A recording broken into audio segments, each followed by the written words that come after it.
Nós daremos continuidade à nossa série de sermões no discurso de despedida de Jesus. Estamos já nos encaminhando para o fim desta série de sermões. Restam algumas poucas meditações no capítulo de número 16. Nós vamos gastar ainda algum tempo na oração que Jesus faz por seus discípulos no capítulo 17, a chamada oração sacerdotal. Mas por hoje, nós vamos ler o texto do capítulo 16, dos versos 16 até o verso 22. Portanto, o Evangelho segundo escreveu João, capítulo de número 16, versos 16 a 22. Nos diz assim a palavra de Deus. Eu vou ler e os irmãos podem acompanhar silenciosamente. Um pouco, e vocês não me verão mais. Outra vez um pouco, e me verão de novo. Então alguns dos seus discípulos disseram uns aos outros: que vem a ser isso que ele está nos dizendo? Um pouco, e vocês não me verão mais, e outra vez um pouco, e me verão de novo. E vou para o Pai. E diziam: que vem a ser esse um pouco? Não compreendemos o que ele está dizendo. Jesus, percebendo que queriam lhe fazer perguntas, disse: vocês estão discutindo a respeito disto que eu acabo de falar? Um pouco, e vocês não me verão mais, e outra vez um pouco, e me verão de novo? Em verdade, lhes digo que vocês vão chorar e se lamentar, mas o mundo se alegrará. Vocês ficarão tristes, mas a tristeza de vocês se transformará em alegria. A mulher, quando está para dar à luz, fica triste, porque chegou a sua hora. Mas, depois de nascida a criança, já não se lembra da aflição pela alegria de ter trazido alguém ao mundo. Assim também, agora vocês estão tristes, mas eu os verei outra vez, e o coração de vocês ficará cheio de alegria, e ninguém poderá tirar essa alegria de vocês. Os que puderem, mantenham suas Bíblias abertas. Vamos orar, vamos falar com o Senhor mais uma vez. Feche os seus olhos, curve a sua cabeça. Pai bendito, nós te louvamos e te agradecemos por esta hora bendita. Te louvamos por aquilo que o Senhor já nos falou, por aquilo que nós já pudemos experimentar aqui. Mas de um modo especial agora nós queremos pedir, ó Deus, a bênção da iluminação do Espírito Santo, para que nós possamos receber da parte do Senhor a instrução por meio da Tua palavra. Ó Deus, que eu seja um instrumento da Tua graça, que eu seja como um vaso de barro cheio de trincas, mas carregando o tesouro do Evangelho. Que os meus irmãos tenham em seus corações a disposição não só de ouvir, mas de receber e de colocar em prática as palavras do nosso Senhor Jesus Cristo. E que todos nós, alvos, ó Deus, da Tua palavra, do Teu ensino, da Tua instrução, experimentemos o poder transformador do Senhor, nos tornando cada vez mais parecidos com o nosso Redentor Jesus. Nós te pedimos estas coisas, em nome de Jesus. Amém. Meus irmãos, os discípulos haviam passado os últimos 3 anos de suas vidas com Jesus, convictos de que a nova era do reino de Deus, ela havia começado com o ministério de Jesus. Eles haviam presenciado tantas coisas que provavelmente fizeram com que esta convicção deles somente crescesse à medida que eles andavam com Jesus, conheciam mais a Jesus e assistiam mais dos feitos de Jesus. Eles inclusive viram o próprio Jesus anunciando isso. Jesus anunciou, como está escrito no Evangelho de Marcos, no capítulo de número 1, no versículo de número 15, que o reino de Deus estava próximo. Jesus pregava anunciando esta verdade. E Jesus não somente pregava estas coisas, mas por meio de sua obra, de seus feitos, ele manifestou a realidade deste reino chegando a este mundo. E os discípulos de Jesus viram essas coisas. Eles viram a manifestação desse reino vindouro através dos milagres de Jesus. Milagres de cura e milagres de libertação. Foram 3 anos andando lado a lado com Jesus. 3 anos de uma expectativa crescente de que finalmente eles, o povo de Deus, iriam desfrutar da alegria que o estabelecimento do reino de Deus traria a este mundo. Era isso que os discípulos esperavam, experimentar a alegria do reino de Deus quando estabelecido. Mas não parece ser esse o cenário que nós temos diante de nós quando nós lemos o texto do discurso de despedida de Jesus. Não parece esse clima festivo e otimista o clima que tomou conta da conversa e da interação de Jesus com os seus discípulos. Jesus estava falando coisas para esses homens que eram difíceis de se ouvir. Muito do que Jesus estava ensinando aos seus discípulos naquela hora parecia ter mais aparência de derrota do que de vitória. É possível que à medida que eles iam ouvindo as palavras de Jesus, a sua expectativa do reino de Deus ela fosse diminuindo, murchando, minguando. Eles não sabiam muito bem o que pensar das palavras de Jesus. Eles esperavam alegria, mas era a tristeza que os estava engolindo vivos. Era isso que estava acontecendo com esses homens. E o grande problema, irmãos, dos discípulos é que eles não entendiam corretamente a verdadeira natureza do reino de Deus. A realidade apresentada por Jesus aqui estava causando confusão na mente desses discípulos porque eles não tinham uma concepção correta a respeito da natureza do reino de Deus. Eles estavam prestes, a essa altura, nesse momento aqui, a presenciarem a desconstrução de todas as concepções vagas que eles haviam tido a respeito do reino messiânico. Eles iam conhecer a face mais horrenda do sofrimento, a ferida mais profunda que a tristeza poderia causar, antes de, então, de fato, conhecerem a alegria que Jesus traria com o seu reino. Nesse texto que nós lemos, irmãos, Jesus nos ensina que a verdadeira alegria, ela triunfa sobre a tristeza, e nós vamos considerar algumas das verdades que estão presentes para nós neste texto. Eu quero chamar a sua atenção para os primeiros versos que nós lemos, dos versos de número 16 a 19. Aqui nós vamos ver a confusão e a tristeza dos discípulos diante da partida de Jesus. À medida que o discurso de Jesus ele ia avançando, a cada nova declaração, a cada nova fala de Jesus, os discípulos eles iam demonstrando cada vez mais a incapacidade deles de compreenderem o propósito eterno do Pai no cumprimento do seu plano redentor.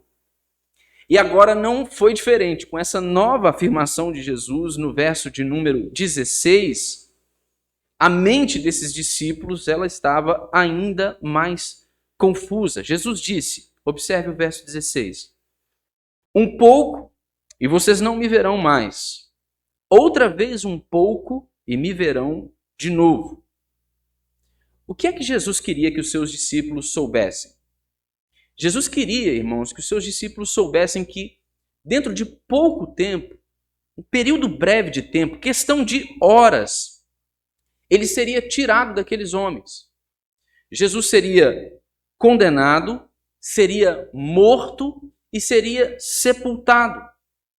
É por isso que Jesus disse aos seus discípulos aqui, ao afirmar essas palavras no verso 16, que um pouco de tempo e esses discípulos não o veriam mais. Só que Jesus queria que os seus discípulos soubessem também que esta sua ausência não seria uma ausência definitiva. Embora dentro de um breve período de tempo eles não iriam mais ver a Jesus, um pouco mais de tempo faria com que eles viessem a ver Jesus novamente. Jesus não ia permanecer longe dos seus discípulos. Ao ressuscitar gloriosamente, ao terceiro dia, Jesus ele seria visto por esses discípulos, uma vez mais. E com a sua ascensão, para poder se assentar exaltado à destra de Deus o Pai, Jesus iria introduzir a dispensação do Espírito, a nova era do Espírito, conferindo aos seus discípulos a alegria que eles tanto esperavam, que eles tanto aguardavam. Mas eles não conseguiam entender isso. Só que dessa vez eles não entendem as palavras de Jesus, e diferente de alguns outros momentos em que, ao não entenderem as palavras de Jesus, eles então questionaram Jesus, eles não externam a sua dúvida para Jesus. Veja os versos 17 e 18. Diz assim: Então, alguns dos discípulos disseram uns aos outros: Que vem a ser isso que ele está nos dizendo? Um pouco, e vocês não me verão mais, e outra vez um pouco, e me verão de novo. E vou para o Pai. E diziam: Que vem a ser esse um pouco? Não compreendemos o que ele está dizendo. A confusão dos discípulos aqui, agora ela é mencionada somente entre eles. Eles têm dúvidas, eles estão confusos, eles estão tristes, mas eles começam a cochichar, provavelmente, meio que entre os dentes assim cerrados, né? Começa uma conversa paralela entre eles. O texto que nós lemos diz que eles estavam confusos a respeito deste um pouco de tempo que Jesus aplica tanto à realidade da sua ausência, quanto à realidade da sua presença com os discípulos novamente. Eles estão perguntando o que Jesus quer dizer com esse pouco tempo que ele mencionou. Parece, por um lado, que Jesus está dizendo que a sua ausência ela vai ser percebida somente por um curto período. Mas, ao mesmo tempo, eles manifestam alguma confusão também com o fato de que Jesus havia dito que ele estava voltando para o Pai. E quando Jesus fala de voltar para o Pai, fala de sua partida para estar junto com o Pai, parece que a implicação mais óbvia é que vai existir uma separação mais duradoura, ou até mesmo definitiva, entre Jesus e os seus discípulos. Eles não sabiam o que pensar. Eles estavam confusos e começaram a discutir, externar seus questionamentos entre eles. E é importante nós nos lembrarmos aqui, irmãos, que esses discípulos, eles estavam tomados de tristeza por tudo aquilo que eles já haviam ouvido de Jesus. E a cada nova declaração de Jesus, eles ficam então mais tristes. Eles ficam mais confusos. Além disso, no verso 6, que nós já lemos e sobre ele já meditamos, no nosso último sermão, nós vamos ver que essa tristeza desses discípulos já havia emudecido os discípulos uma vez. Por estarem tão tristes, eles não perguntaram nada a Jesus a respeito de uma de suas últimas declarações, ao ponto do próprio Jesus perguntar para eles: olha, vocês estão tão tristes que vocês nem me perguntam o que eu quero dizer com essas palavras. Esse aqui é só mais um sinal da tristeza que estava sendo experimentada por aqueles homens. Talvez essa seja uma das principais razões por que os discípulos não revelaram sua incompreensão a Jesus. Talvez também não tenham revelado sua incompreensão a Jesus, porque Jesus já havia chamado a atenção deles algumas vezes para o fato de que eles não conseguiam entender nada que ele estava falando. Talvez eles estivessem constrangidos.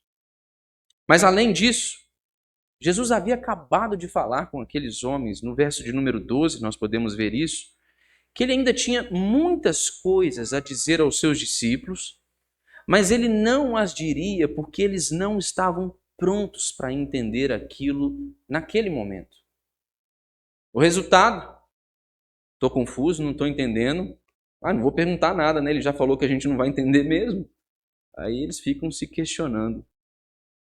Só que Jesus, sabendo que os seus discípulos queriam indagá-lo quanto ao significado das suas palavras, ele interrompe o questionamento paralelo que esses discípulos faziam entre si. Vejam o que diz parte do verso 19. Diz: Jesus, percebendo que queriam lhe fazer perguntas, disse: vocês estão discutindo a respeito disto que eu acabo de falar. Um pouco e vocês não me verão mais, e outra vez um pouco e me verão de novo. Eles não externam para Jesus sua dúvida, sua incompreensão, sua confusão, mas Jesus conhece o coração dos seus discípulos. Aqui nós temos uma demonstração da onisciência divina, irmãos. Jesus conhece mente e sonda corações, porque Ele é Deus. Jesus via a confusão e Jesus via a tristeza que haviam tomado conta dos seus discípulos. Então Jesus vai respondê-los a respeito do que ele havia declarado no versículo de número 16. E a resposta de Jesus é uma promessa de alegria após a tristeza. Quero chamar a sua atenção para os versos 20 e 21. Jesus, nesses versos, promete alegria após a tristeza. A declaração de Jesus no versículo 20 vai deixar claro para nós que o que estava por trás, de fato, da resistência dos seus discípulos em externar para ele a sua confusão e o seu questionamento era, de fato, a tristeza que estava afligindo aqueles homens. Contudo, Jesus queria que os seus discípulos soubessem que, embora a tristeza e a confusão com a qual eles estavam a sofrer, ela fosse muito intensa e ela estivesse crescendo, ela não seria uma tristeza que ia durar por muito tempo. Jesus queria que seus discípulos soubessem disso. Olha, vocês estão tristes agora, vocês estão aflitos e sofrendo agora, mas essa tristeza não vai durar muito tempo, não vai ser para sempre. A tristeza que está afligindo vocês agora não vai fazer isso para sempre. Mas mais do que isso, Jesus não somente queria que seus discípulos soubessem que essa tristeza não seria uma tristeza duradoura, mas Jesus queria que seus discípulos soubessem que essa tristeza escondia uma alegria profunda. O que estava do outro lado da tristeza era uma alegria profunda. E essa sim, diferente da tristeza, duradoura e interminável. E o que Jesus faz aqui ao chamar a atenção dos seus discípulos, a partir do verso de número 20, é justamente destacar o propósito por trás de todas as suas palavras ao longo do seu discurso de despedida. O propósito de Jesus nunca foi fazer com que aqueles homens ficassem tristes e confusos. O propósito de Jesus nunca foi enterrar aqueles homens em sofrimento. O propósito de Jesus, embora suas palavras fossem duras e difíceis de compreender, sempre foi conceder alegria aos seus discípulos. Jesus havia dito isso a eles no capítulo de número 15, no verso de número 11. Ele disse aos seus discípulos que falava para ele essas coisas para que a alegria dele estivesse neles, para que a alegria dos discípulos fosse completa. Mas veja bem, Jesus não está falando de qualquer alegria. Jesus não está falando de um sentimento vago no versículo 11 do capítulo 15. Ele fala sobre a sua própria alegria preenchendo o coração daqueles homens. Então o que Jesus vai fazer? Ele vai dizer o seguinte no verso de número 20. Em verdade lhes digo que vocês vão chorar e se lamentar, mas o mundo se alegrará. Jesus agora oferece uma resposta terna, misericordiosa para os seus discípulos, para que eles não se enterrem ainda mais em sua confusão e em sua tristeza. E Jesus ele retoma a figura do mundo, uma figura que ele já havia feito alusão a ela pouco antes. Ele retoma a figura do mundo aqui como uma maneira de estabelecer um contraste entre aquilo que os discípulos estavam experimentando naquele momento e aquilo que os discípulos iriam experimentar depois. Por isso que ele diz: vocês vão lamentar e vão chorar, mas o mundo se alegrará.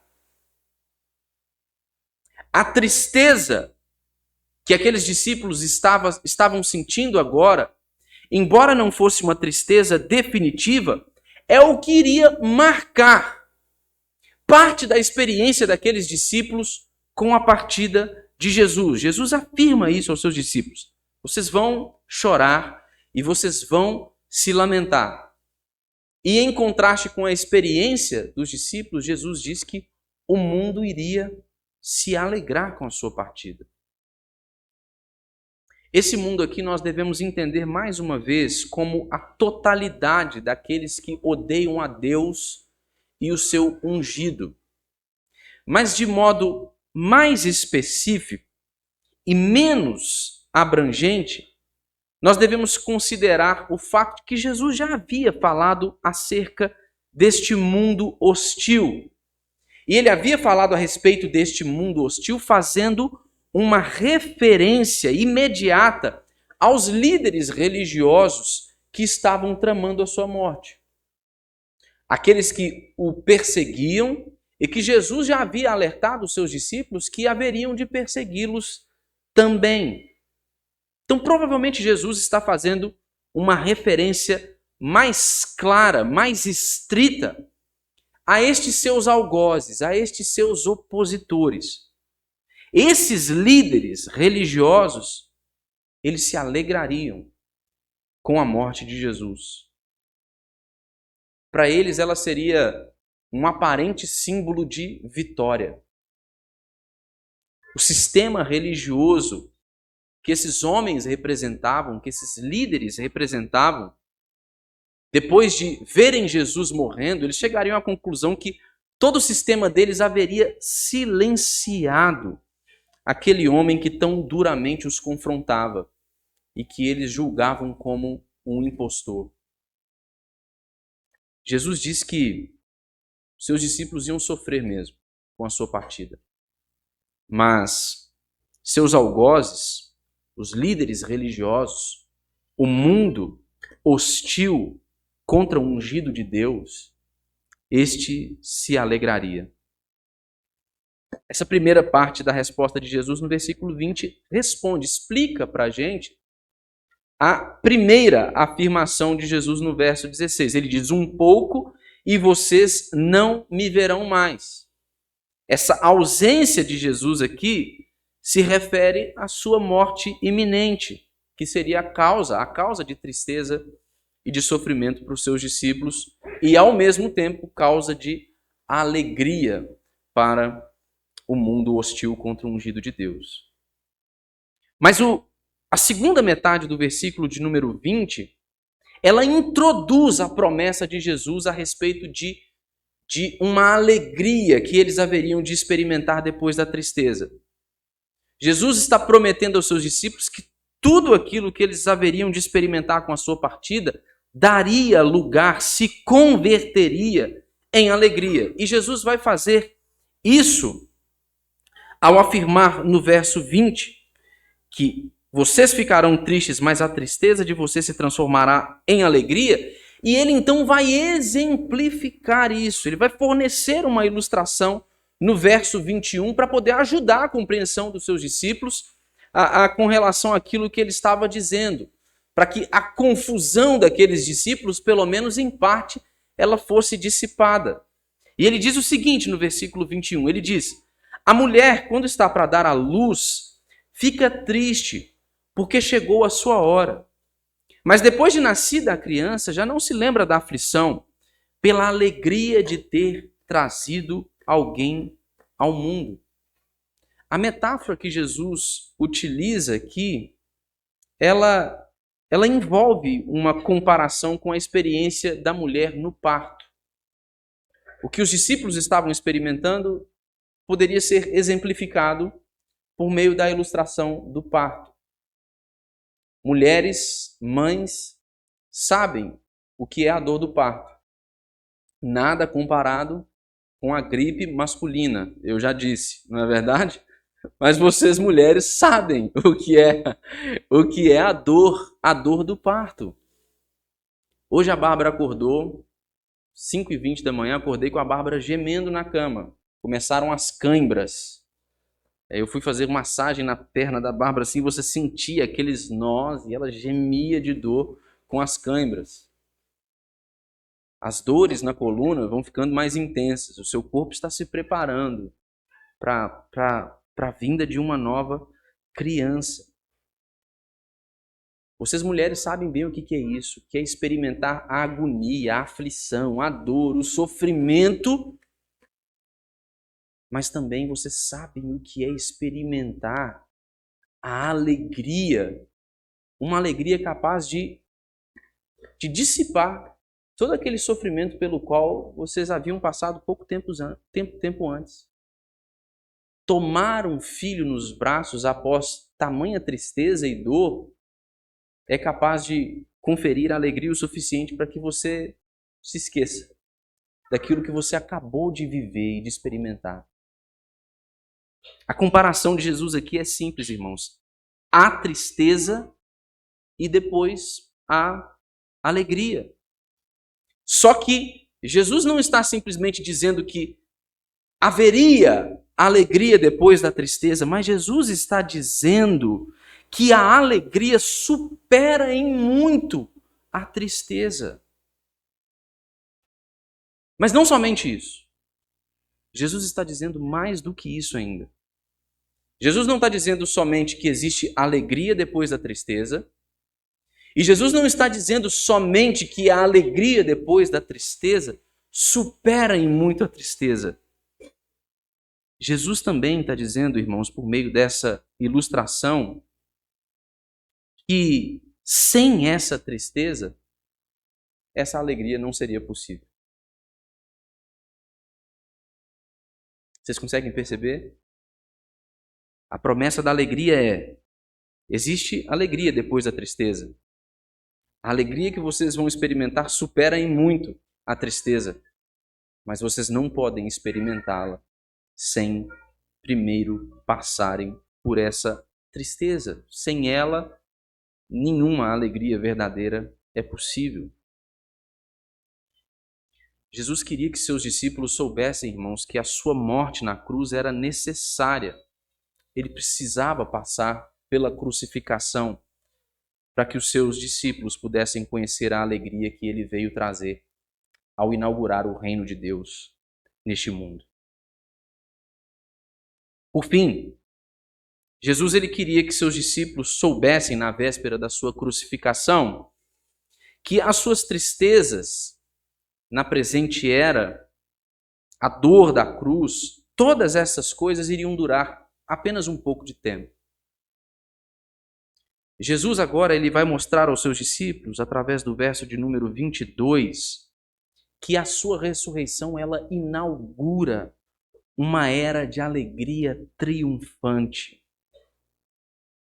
Seus discípulos deveriam saber essa tristeza, essa dor da sua ausência duraria um pouco tempo, mas eles deviam saber também o quão diferente é a alegria que viria depois da cruz, através da cruz. Jesus não estava falando sobre qualquer tipo de alegria, mais uma vez, eu destaco isso. Não se trata de um sentimento vago qualquer de alegria. Jesus está falando de alegria verdadeira.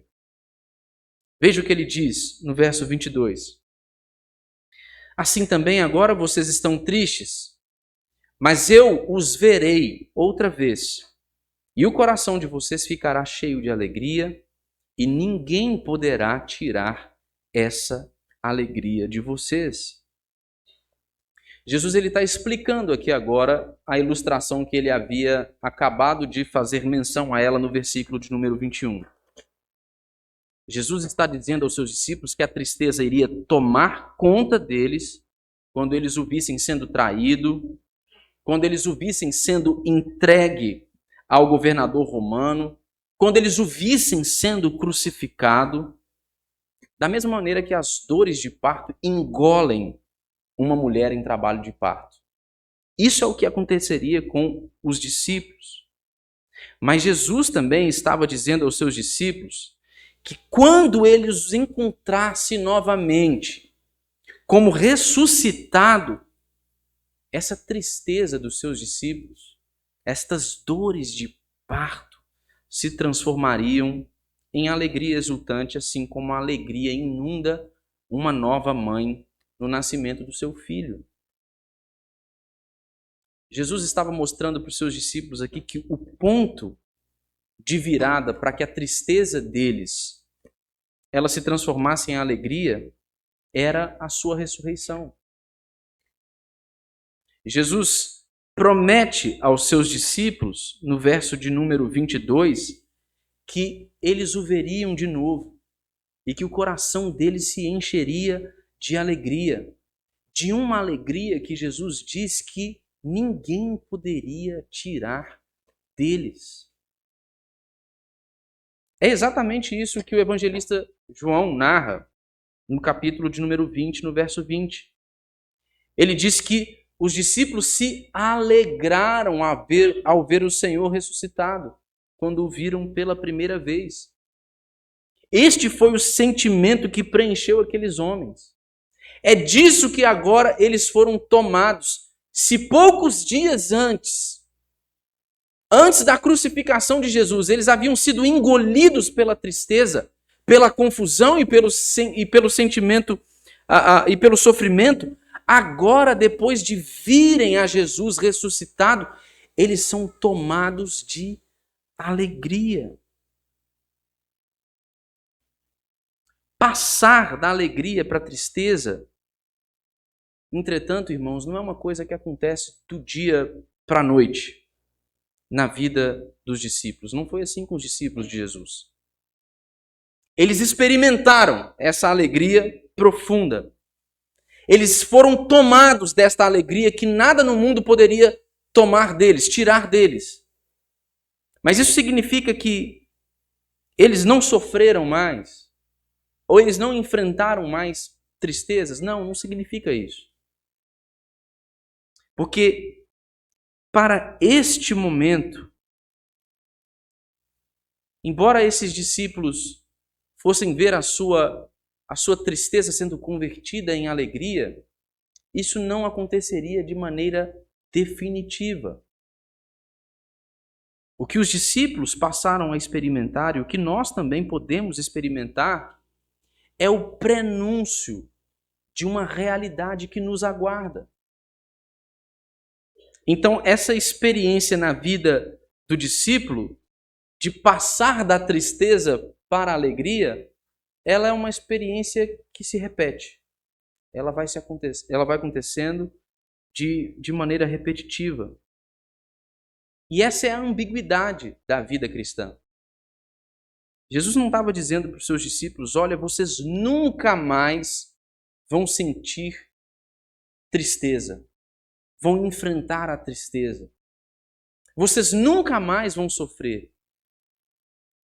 Mas o que Jesus estava dizendo era, a tristeza tem os seus dias contados. Vocês ainda vão passar por ela. Vocês ainda vão experimentar ela algumas vezes. Mas eu triunfei sobre a morte, sobre a tristeza, sobre o sofrimento. E vocês querem uma prova? Vocês querem uma prova disso? Mesmo em meio a circunstâncias mais difíceis, vocês vão experimentar essa alegria, a alegria do reino que eu vim trazer. O que Jesus está dizendo aqui bate perfeitamente com o que os apóstolos disseram, com o que Pedro disse, com o que Paulo disse. Paulo chegou a dizer no capítulo 8 de Romanos que os sofrimentos desse tempo presente não podem se comparar com a glória de Deus que há de ser revelada nos seus filhos, que há de ser revelada em nós. Estes homens eram capazes de passar por dor, sofrimento, abandono, perseguição, prisões, fome, todas estas coisas, mas ainda assim alegrando-se no Senhor. Há quem diga que a carta de Paulo aos Filipenses poderia ser conhecida como a carta da alegria. Um homem preso, violentado, agredido diversas vezes, chamando a atenção dos seus ouvintes, dos seus leitores, para experimentarem alegria no Senhor. Jesus não está falando de qualquer tipo de alegria, irmãos. Jesus está falando sobre um tipo de alegria que, de fato, ninguém pode arrancar do coração dos seus discípulos. Uma alegria que permanece mesmo em meio às circunstâncias mais difíceis, mais tristes da nossa vida. E a experiência da vida cristã é essa. Nós estamos constantemente assistindo nossas tristezas, dando lugar à alegria, assistindo os nossos sofrimentos e tristezas, sendo convertidos em alegria. Por causa da dispensação do Espírito que a ressurreição e a ascensão de Jesus inauguraram. O apóstolo Paulo nos ensina em sua carta aos Efésios que o poder do Espírito, o mesmo Espírito que ressuscitou Jesus dentre os mortos, é o mesmo poder que atua em nós. O Espírito Santo de Deus, o Espírito de Cristo que habita em nós, ele nos comunica o poder da ressurreição de Jesus. E na experiência da ambiguidade da vida cristã, não é como se nós experimentássemos essa ressurreição de uma vez e definitivamente, mas nós a experimentamos várias vezes. Nós estamos sempre morrendo em Jesus e ressuscitando com Ele, morrendo e ressuscitando, assistindo mais da imagem de Jesus sendo gerada, sendo criada em nós, até o dia em que nós experimentaremos a ressurreição dos mortos.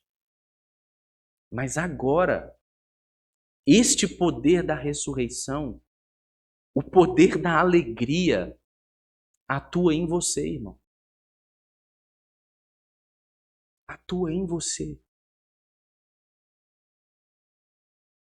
Talvez você tenha chegado aqui triste hoje. Talvez você esteja passando por circunstâncias que o estão afligindo. Talvez você esteja confuso, como os discípulos também estavam. Mas você precisa se lembrar disso, irmãos. Aquilo que Jesus veio fazer para que se cumpra a vontade de Deus o Pai, para que o Pai seja glorificado e também o Filho no cumprimento da vontade do Pai. Mas aquilo que Jesus veio fazer, ele veio fazer também para a sua alegria, irmão. Ele veio fazer para a sua alegria. Os discípulos de Jesus são gente capaz, misteriosamente para o mundo, de se alegrar, mesmo em meio às circunstâncias mais duras da vida. Por isso que Jesus disse, essa alegria ninguém vai roubar de vocês. Eles podiam tramar contra a vida dos apóstolos, podiam perseguir aqueles homens, podiam mandar prendê-los, eles podiam ser expulsos das sinagogas, os seguidores de Jesus podiam perder seus empregos, seus recursos, podiam ver a sua vida sendo esgotada dia a dia, em meio aos sofrimentos mais perversos, mas a alegria do Espírito ninguém podia tirar deles. O poder da ressurreição atuando naqueles homens, ninguém podia tirar deles. Continua assim ainda hoje, irmãos.